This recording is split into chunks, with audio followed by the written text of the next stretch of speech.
nagawa ko. Pumili ka lang. Yun lang. Hindi yung tamang pagpili. Mali yun. Mali?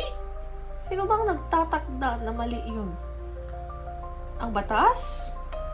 Simbahan? Sila? O ikaw? Ako! Alam kong mali yun! Kung gayon, bakit napakadali? Bakit parang tama lang yun? Dahil mahina ako. Hindi. Dahil malaya ka. Pinili mo ng walang tanikala. Hindi ba lahat ng tao yun ang gusto? Kalayaan?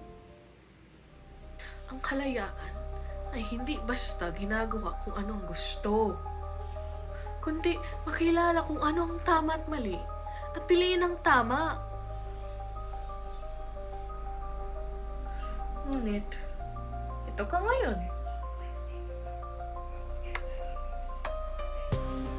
Wasak. Litong-litong.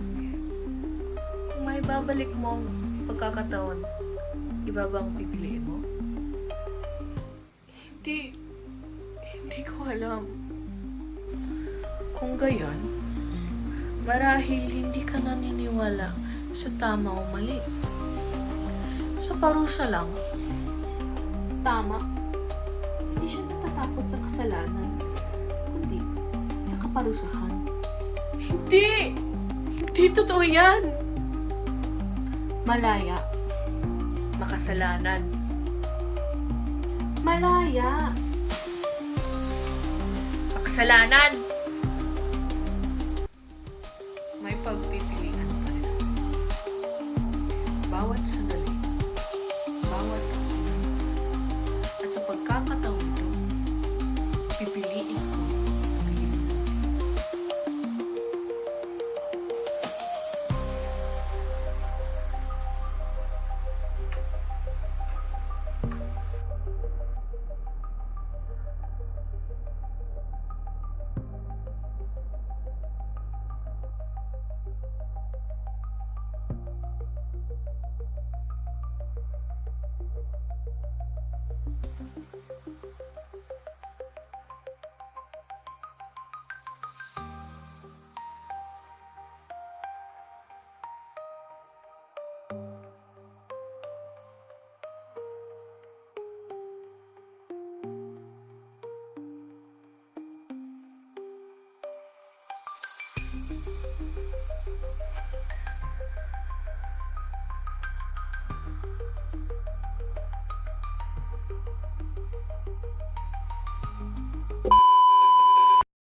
Kung gayon, bakit parang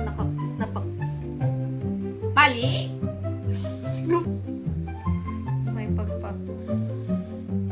pagpipiliin pa rin ako. May pagpipilian pa rin ako. Bawat sandali, bawat taon, at sandali. Tama na! Kalayaan ay hindi basta ginagawa kung ano ang gusto, kundi ang makilala ang tama at mali